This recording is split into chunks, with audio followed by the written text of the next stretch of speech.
What is happening, ladies and gentlemen? Welcome to episode number 3 of Not Just the Tip with me, Jason Von Cannell. I'm wearing the Rocky jumper tonight, the Rocky jacket, because, hey, let's be honest, it's been a rough couple of weeks. We've taken more hits than we've dished out. In fact, we've taken all hits and dished out none. So I've got my Rocky jacket on because I need a little bit of inspiration from the good man himself. And as he once told us all, it ain't about how hard you hit. It's about how hard you can get hit and keep moving forward. How much you can take and keep moving forward. Because that's how winning is done. So let's go. Let's get this done. Let's get straight into it. And let's start with some fighting from last weekend's UFC match of TJ Dillashaw defeating Cory Sandhagen by split decision. So this was a really interesting fight for me.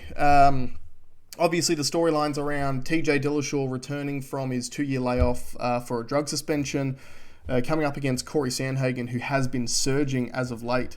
It went the whole 5 rounds. Obviously, TJ Dillashaw won by split decision.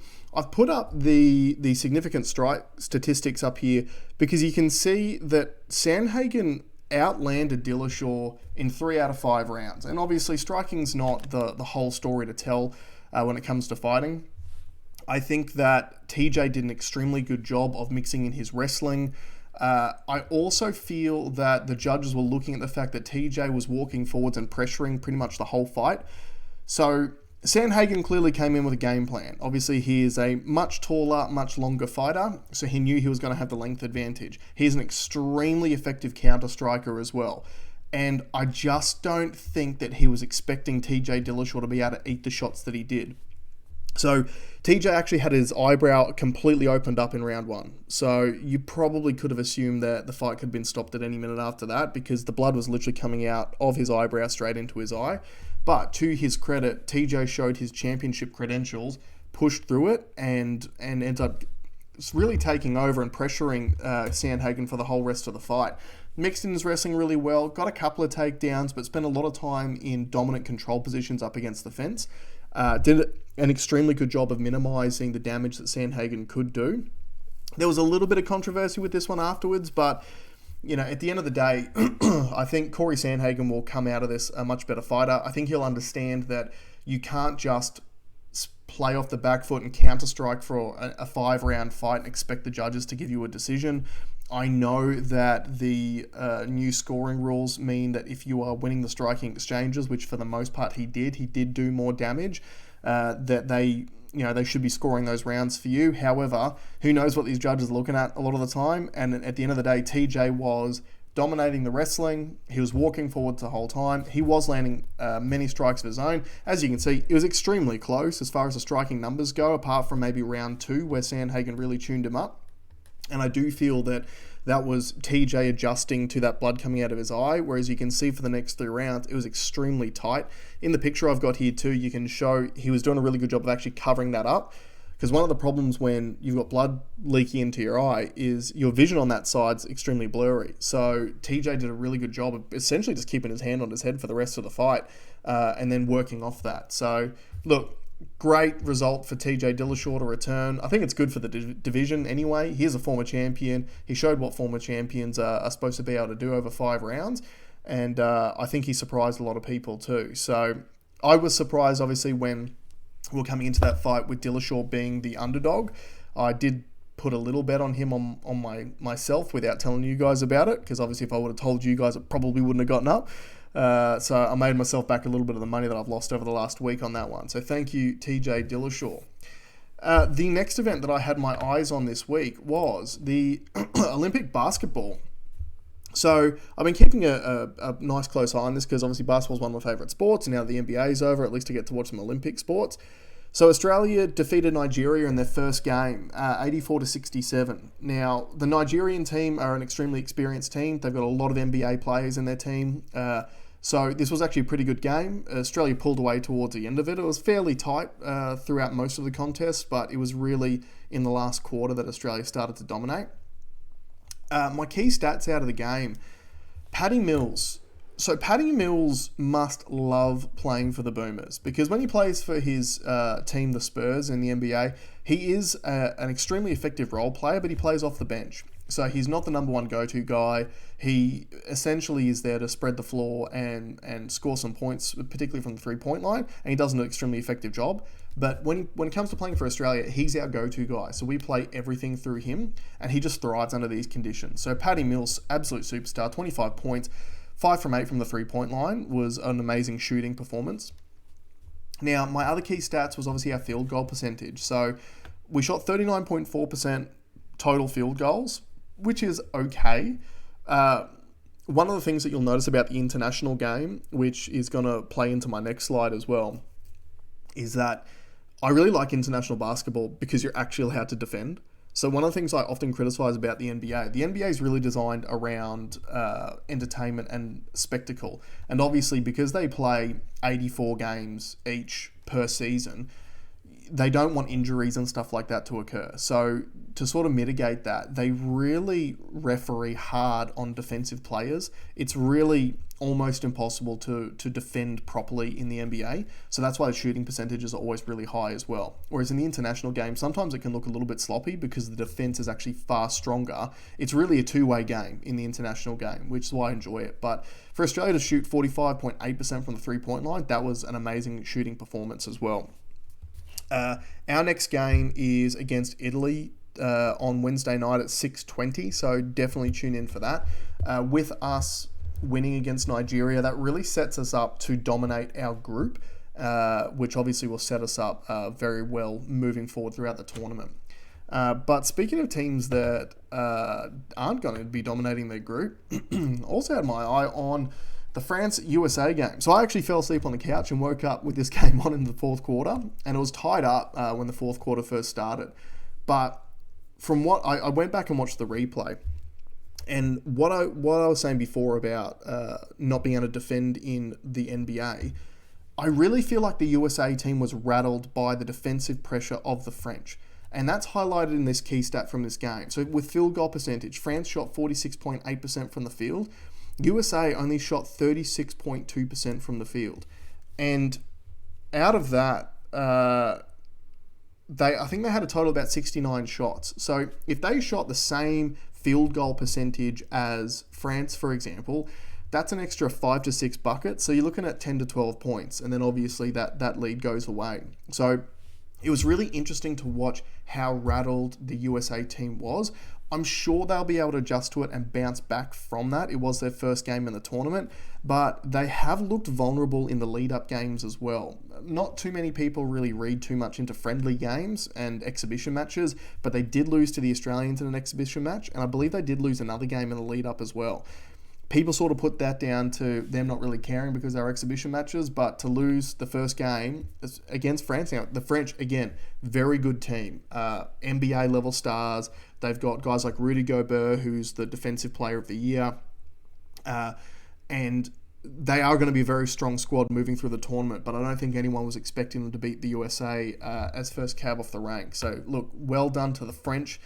It's going to make things very interesting moving through the tournament if obviously the USA comes out of that group not as the number one seed. It really makes the medaling games down the track to be a little bit more interesting, but fun to watch nonetheless. All right, let's go to the NRL. Now, last week's games were really interesting for me because they were much closer than I expected. And I think much closer than a lot of the odds makers actually expected as well. So you would have remembered from last week's video, I was speaking about the line in a lot of games. And like, for example, the Storm's line against the Cowboys was like 28.5 points. So they're expecting the Storm to absolutely thump the Cowboys by 28.5 to 30 points.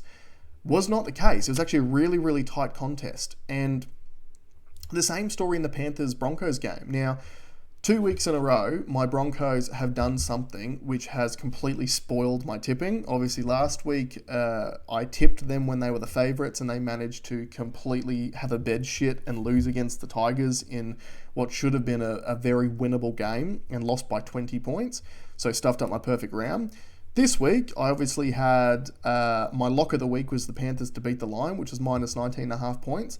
and the Broncos played well enough to only lose by 6 points. So didn't play well enough to win, but played well enough just to stuff my bets up. So it was really interesting to watch. I think the Panthers they're gonna have some troubles over the coming weeks. They've had a couple of key players drop out, so be very mindful of if you are looking at betting on them in the next few weeks. I mean, they're playing the Storm this week, and I don't think that they're going to beat the Storm. They just don't have the players. But the picture I've got here of Thomas Flegler head-highing Isaiah Yeo, I'm assuming Isaiah Yeo will be out this week because that was a really bad hit, knocked him out cold.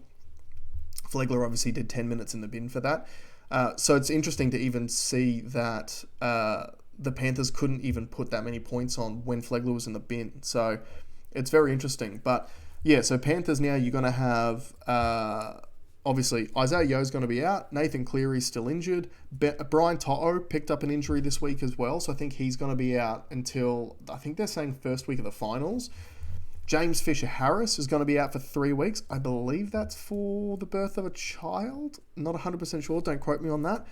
But as a front rower, he was outstanding in this game. So this game, really, the story of this game for me was James Fisher-Harris versus Payne Haas. It was an awesome display by both guys. So, yeah, to list those names off again, to lose James Fisher-Harris, Nathan Cleary, Isaiah Yeo, Brian To'o from your team, that's really going to impact their ability to, number one, lay a platform, but number two, score points. So it'll be interesting to see how the Panthers go over the next few weeks. I made some key observations this weekend as well, and I've just put up here too the average winning margins of games. So I went back to when they first brought in the high contact crackdown, which was around round 12 to round 13. And I was just looking at the average winning margins of games. So the average number of points that teams were winning games by. And I'll quickly rattle these off for you. So round 13, the average winning margin was 22.5 points. Round 14 was 18.25 points. Round 15 was 23.5 points. Round 16 was 26.75 points. Round 17 was 14 points. Now, that was an origin round with only 4 games and a lot of players out, so take that one with a grain of salt. And then round 18 was 18.5 points, and round 19 was 16.5 points. So, as you can see, last weekend's round, apart from that origin round, had the closest margins since those changes were made. And I think there's a few reasons for this. The first reason is, I think anyone who's been watching the games can see that the refs have become far more lenient on high contact, regardless of whether there's been an official change in those rules or not. Obviously, Tom Flegler only getting 10 minutes in the bin for knocking Isaiah Yeo out. 6 weeks ago, that would have been an immediate send-off for the rest of the game, I think. There was an example of Luke Thompson in the Bulldogs-Sharks game who got 10 in the bin just for a late shot on someone, which wasn't even really high contact or anything like that. So I think that one would have been 10 in the bin 6 weeks ago, but the Flegler one definitely would have been a send-off for the rest of the game. So you're not seeing as many send-offs or even 10 in the bins either. There's been a lot of high contact, which has just been given a penalty. I'm okay with that. I think it's a good thing. I think it's better for the games. At the end of the day, it's more exciting watching close contests than it is to watch these blowout games anyway. So I think that anything they can do to keep these contests tighter is a good thing.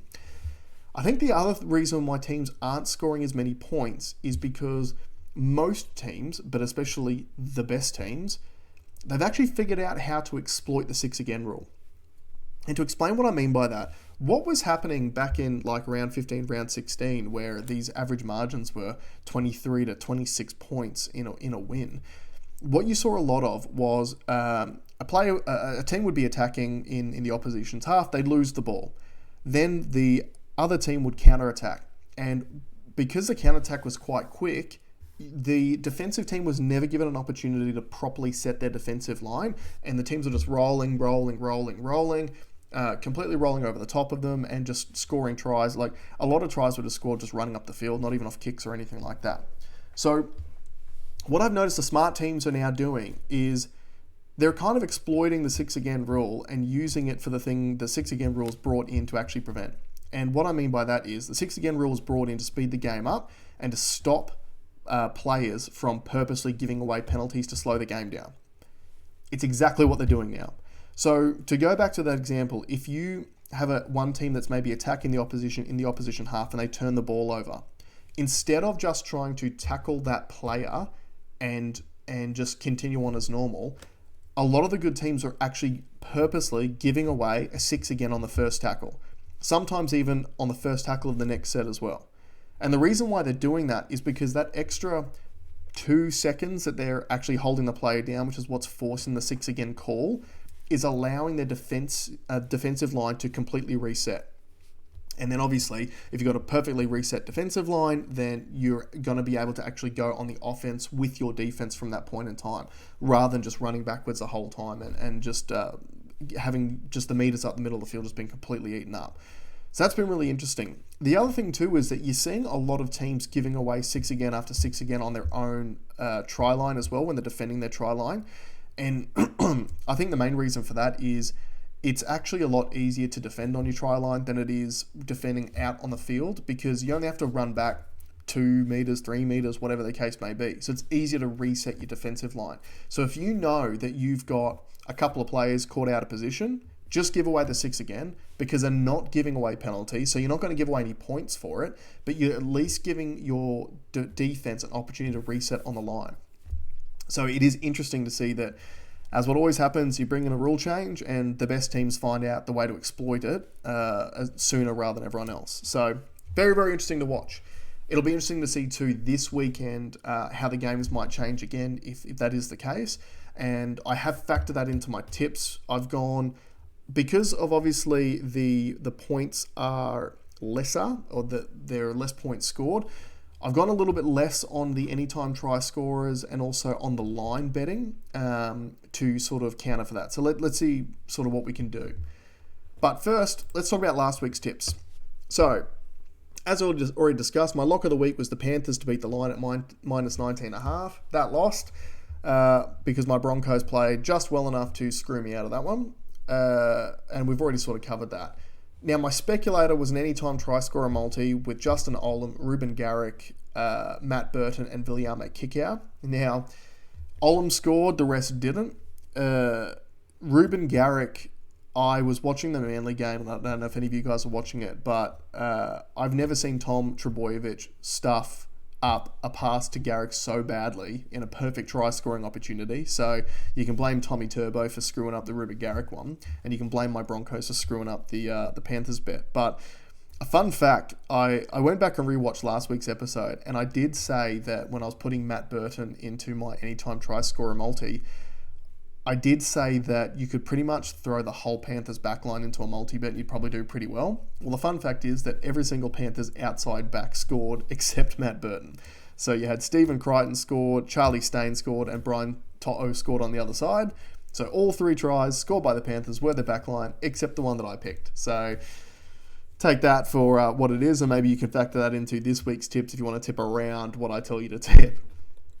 So obviously 0% from last week. So if we consulted the accuracy meter for the week, those tips were as accurate as Stevie Wonder and Ray Charles judging the Olympic diving.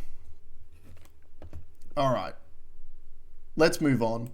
Rocky would want us to move on. Let's go to this week's tips. We're going to make some money this week, all right? We're going to make some money this week. So my lock of the week, this week's UFC event, you've got Uriah Hall up against Sean Strickland in the main event. My lock of the week is Uriah Hall to win. I'm not saying to win by TKO, or that's probably the most likely scenario, but I'm just got Uriah Hall to win. He's not the favourite. Strickland's the favourite, and I'm surprised by that, to be honest with you. They're both running 4-fight win streaks into this fight. I just think Sean Strickland, he may be a little bit underdone for this one. So this will actually be Sean Strickland's 4th fight in less than 12 months. That is a lot of training camps. That is a lot of pain and punishment on your body. And you'll often see guys who have had that sort of schedule, they just get too tired. The other thing too to keep in mind is the quality of the opponents on their 4-fight winning streak. 2 of the last people that Uriah Hall beat was Chris Weidman and Anderson Silva, both former champions. Again, both past it. Uriah Hall actually won that fight against Chris Weidman without throwing a strike, even though he won by TKO, which was because of the infamous leg break by Chris Weidman throwing a leg kick and Uriah Hall checking it. Now, the other thing too is that Sean Strickland, he used to be a welterweight and he's come up to the middleweight division. And those last, I think, 3 or 4 fights have been in the middleweight division and he has won. But the way Sean Strickland typically wins fights is by pressure. So moving forwards and pressuring his opponents. Uriah Hall is an extremely dangerous striker and an extremely dangerous counter striker. So I do feel that over 5 rounds, after having 4 fights in 12 months, I think Sean Strickland will leave openings. And I think Uriah Hall is the sort of guy who can exploit those openings as well. He's a dynamic striker. So, look, I would probably say that Uriah Hall will finish it within the distance by KO. But I could easily see Strickland managing to sort of get all the way to the end of the fight and Uriah Hall just winning by decision, because I do feel that Strickland will walk forwards until he walks into something from Uriah, and then once he feels that power, I don't think he'll really want a part of it, and Uriah Hall will be able to pick him off. But that's my lock of the week. Uriah Hall to beat Sean Strickland by any fashion at $2.66. Now, my speculator. I'm going to go an actual speculator, a high odd speculator, to put some money in your skyrocket this week, and it's going to be based around the NRL.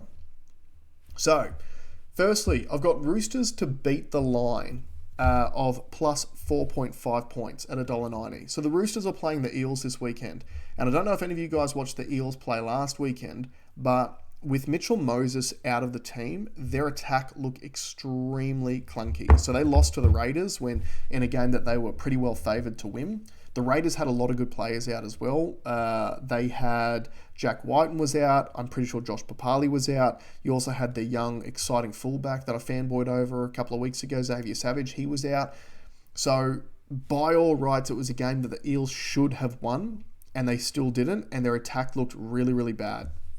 I'm not expecting that to really change too much this week. The other thing about the Roosters are just a gritty team. So we talk a lot about how injuries are affecting especially NRL teams, but they affect obviously every team and every game. But the Roosters have had the biggest injury woes out of any team in the NRL this year, and they never whinge about it.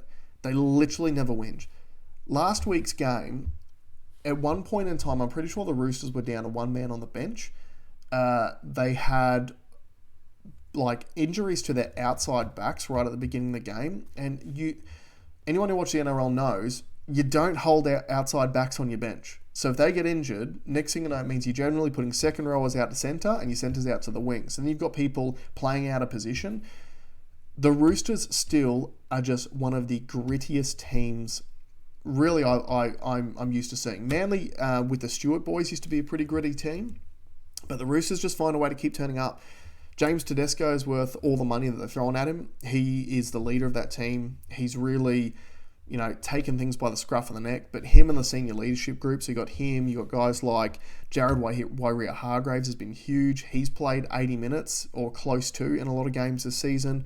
You've had Angus Crichton playing out of his skin. So those guys are, they're an extremely good team. You've also got a couple of guys coming back. You've got Josh Morris coming back this week too, so that brings a bit more experience back in. I just feel that even if I think the Roosters can win this game, to be honest with you. But even if they don't, I think them plus 4.5 points is a good bet. I've also gone Tigers to beat the line of minus 5.5. So the Tigers are playing the Warriors.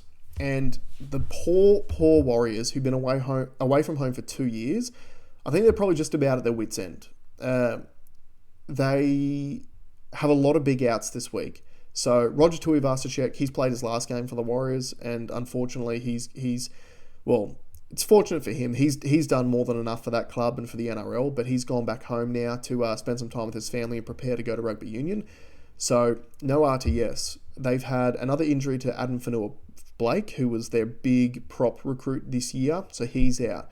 Tohu Harris, who is the glue that binds that club together, he's also injured. So there's some really big outs for the Warriors.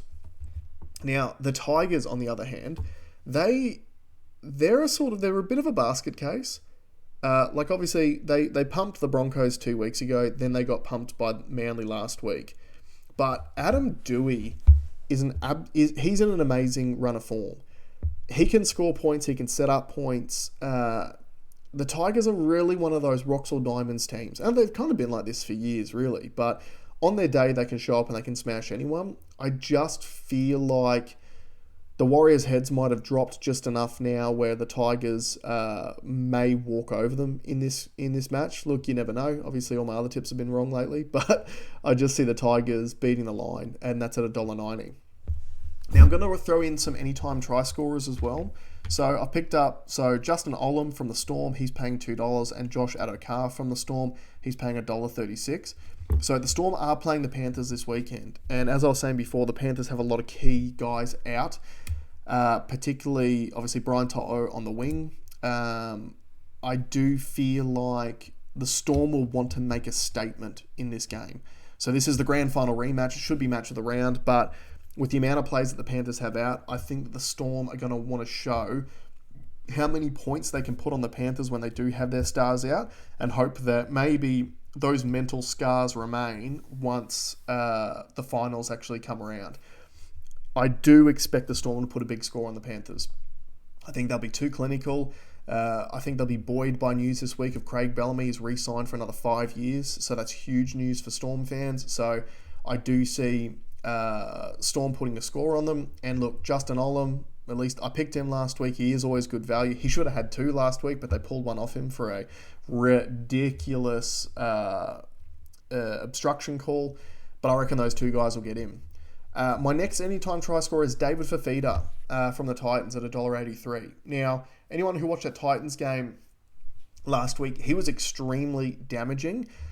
And I tell you what, he has to be. For a guy who's on about $1.2 million a year, I was really surprised to see that the Titans only used him off the bench in the first half. And they brought him on with only 16 minutes to go in the first half. So you're getting paid $1.2 million a year to not do any of the tough work or anything like that. You better be a game breaker. And by golly, he was. He scored a try. I'm pretty sure he scored 2 or 3 himself, set up a couple, was so damaging every time he got the ball. I'm expecting, if it ain't broke, don't fix it. So I wouldn't be surprised if they use him the exact same way this weekend. So him to score any time at $1.83, I think is pretty good value. And then you've also got Morgan Harper from Manly paying $2.10. So Morgan Harper killed it last weekend, scored 3 tries. And I think that, everyone's probably guilty of doing exactly what I do, and they just think that once Tommy Turbo's back in the team, Manly's probably going to attack down that left-hand side with Turbo and Ruben Garrick playing off each other. But when DCE's in the team, he likes playing down the right side as well. And their right side is just as potent and just as effective. And Morgan Harper, he's sort of a bit of an unsung hero at the moment. So I'm not sure how many tries he's got for the season. I think it'll be about sort of 9 or 10. But he does sneak through and score pretty often. And in a game, obviously this weekend, where Manly again are pretty heavily tipped, they are playing the Sharks. The Sharks have a couple of big injuries too. Obviously Sean Johnson being out is a big one as far as scoring points. I think Manly's just one of those teams, they're going to be hard to stop come finals time. If they can keep their players on the park, they're really well poised to do some damage in the finals. So I expect the same this weekend. So Morgan Harper in, anytime try score at $2.10. So for a total odds of $39.88, I think that is huge value in your Skyrocket. I've already put my bet down for that. So any of you audio listeners, I'll read that one out to you again. My multi is Roosters to beat the line of plus 4.5 at $1.90. Tigers to beat the line minus 5.5 at $1.90. And anytime try scorers, Justin Olam from the Storm at $2, Josh Adokar from the Storm at $1.36, David Fifita from the Titans at $1.83, Morgan Harper from Manly at $2.10. Total odds of $39.88 in your Skyrocket. Good luck. Thank you for sticking with me. Happy punting. Enjoy the Olympics, and let me know what sports you guys are watching, because like I said, I love watching sports, but I also love sharing them with you guys as well. Thanks very much for joining me. We'll see you next week.